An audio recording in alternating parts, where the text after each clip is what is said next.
విశ్వ హిందూ పరిషత్ మరియు బజరంగ్ దళ్ ఆధ్వర్యంలో ఈరోజు మేము గోమాతను రక్షించడం జరిగింది.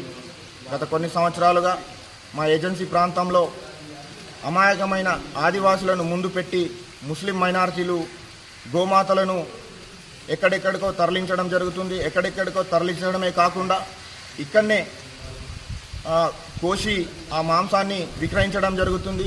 మరి ఇలాంటి పనులు ఈ ముస్లిం మైనారిటీలు ఇప్పటి నుండి ఆపాలి. లేదంటే విశ్వ హిందూ పరిషత్ బజరంగ్ దళ్ ఆధ్వర్యంలో పెద్ద ఎత్తున ఆందోళన కార్యక్రమాలు చేపడతామని కూడా ఈ సందర్భంగా మేము తెలియజేస్తున్నాం. జై శ్రీరామ్. జై శ్రీరామ్.